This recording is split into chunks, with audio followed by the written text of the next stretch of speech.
Life, as you well know, is an energy-intensive process. It takes energy to operate muscles, extract wastes, make new cells, let the brain process and send messages, and even, from time to time, do some serious thinking. An organism's entire energy budget is spent on the cell level. In some cells, as much as half of a cell's energy output is used to transfer molecules across the cell membrane, a process called active transport.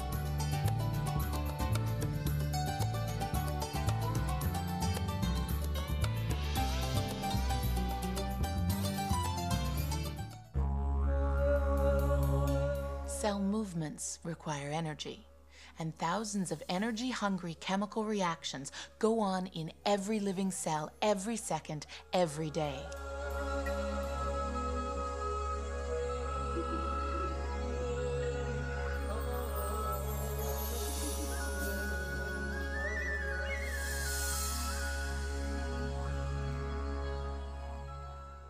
The kind of energy cells use is chemical bond energy, the shared electrons that hold atoms together in molecules.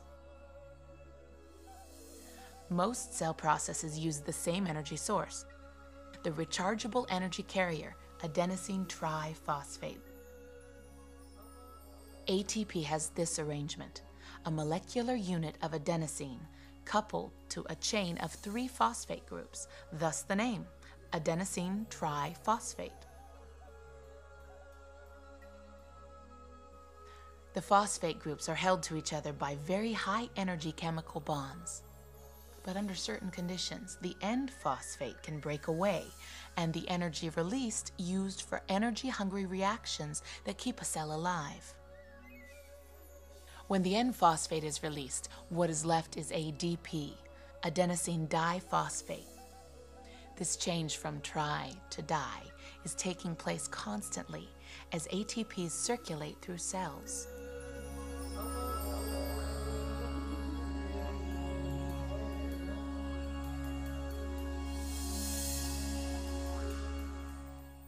The recharging of ADP to ATP requires a huge energy investment, and that energy comes from the food we eat.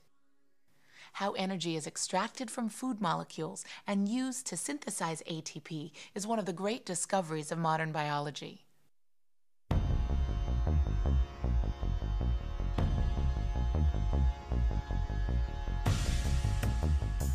All nucleated cells contain mitochondria, the tiny bodies where ATP is produced.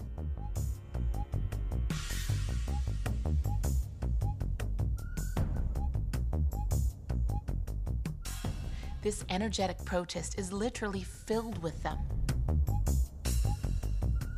But the best way to see them clearly is to squeeze the cell under a cover glass until it ruptures, forming a thin membrane bubble, a little aquarium in which float a few of its mitochondria.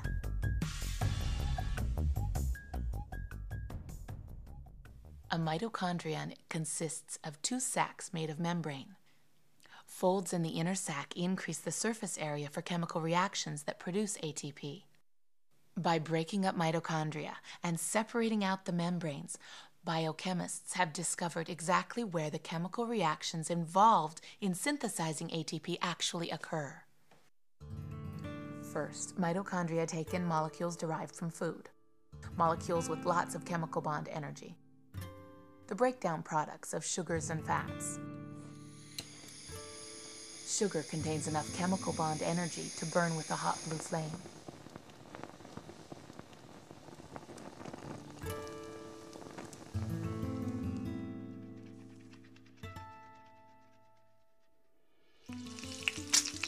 Fat contains even more. Fat has about twice the energy content of sugar. If you can boil 1 test tube of water on a spoonful of sugar, a spoonful of fat will boil too. To understand how energy is extracted from these fuel molecules, we need to climb right inside of a mitochondria. In the space between the 2 sacs, fuel molecules are disassembled in a way that releases their chemical bond energy. This energy, in the form of electrons, drives molecular pumps embedded in the inner membrane. The pumps push hydrogen ions obtained from the fuel molecules into the inner membrane sac. It's like blowing up a balloon. It's during this process that oxygen plays its role. Oxygen has a powerful attraction for electrons.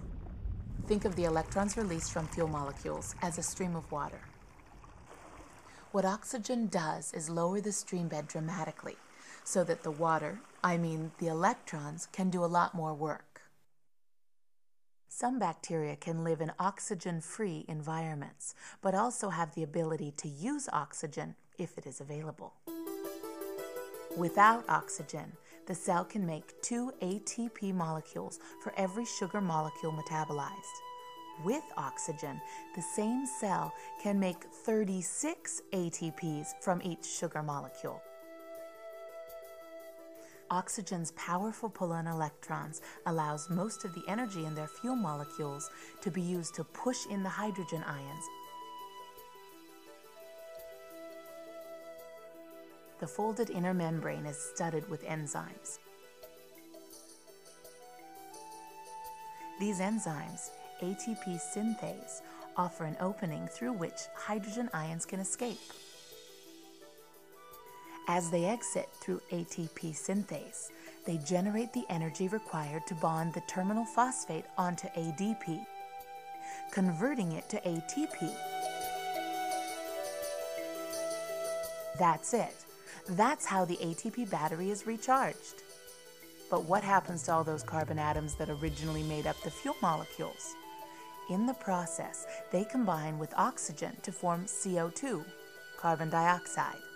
Carbon dioxide leaves the mitochondria and escapes through the cell membrane, where it's picked up by the bloodstream and transferred to your lungs, ready for a good exhale. That's animal respiration.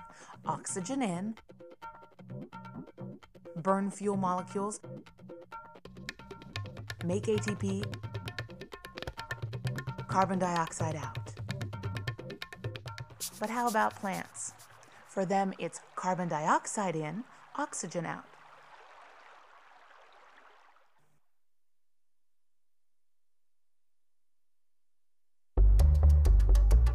Most of us hear about photosynthesis around grade 3 or 4, when our teacher explained that plants take in carbon dioxide, light shines on them, they give off oxygen and make sugar, which is then turned into starch or some other carbohydrate, and now you know why.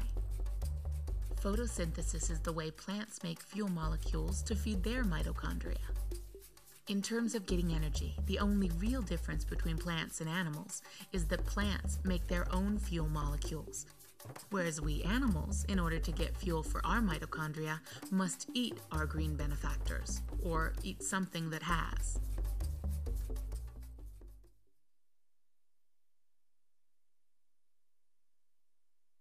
Under the microscope, a leaf cell looks like a box full of green jelly beans. These are chloroplasts, bodies containing chlorophyll molecules. Chlorophyll is a unique substance that absorbs the energetic blue and red wavelengths of light while reflecting away green. The first electron micrographs of sections through chloroplasts stunned biologists. These were definitely something more than little green jelly beans. They were bodies with an elaborate internal structure. Chloroplasts contain stacks of hollow discs called thylakoids.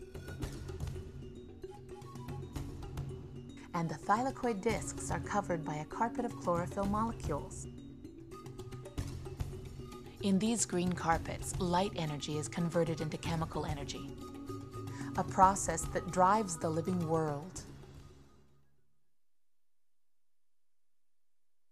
When light hits a plant, some of the light energy absorbed by its chloroplasts is used to split water molecules into hydrogen ions and oxygen. The oxygen, a waste product, enters the atmosphere. The hydrogen ions are used in making ATP, the same energy carrier produced by mitochondria. And this is how they do it. When a chlorophyll molecule absorbs a photon of light energy, it transfers the energy to an electron.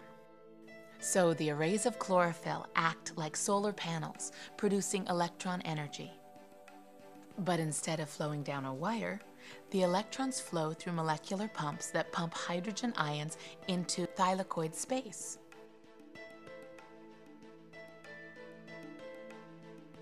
Just as in mitochondria, these pressurized ions pass through enzymes that create ATP and other energy carriers. These molecules supply the energy for the food-making reactions of photosynthesis.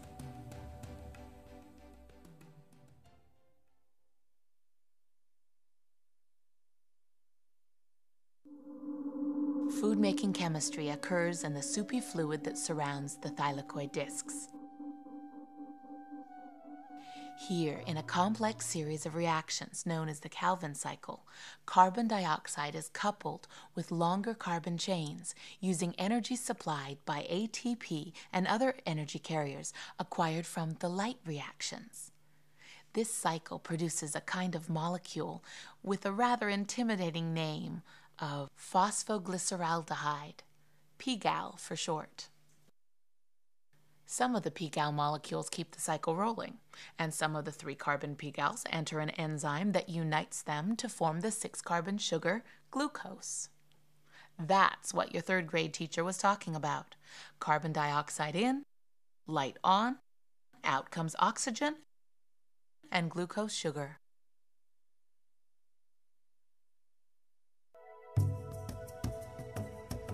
So, the cell's 2 energy-transforming organelles, mitochondria and chloroplasts, feed on the waste products of each other. CO2, given off by mitochondria, is exactly what chloroplasts need to make PGAL, the building block of sugars and other carbohydrates. And the oxygen released by chloroplasts during the light reactions is exactly what mitochondria need to drive the electrons that pump in the hydrogen ions, making it possible for ATP synthase to add that terminal phosphate to ADP, creating ATP, the universal energy carrier.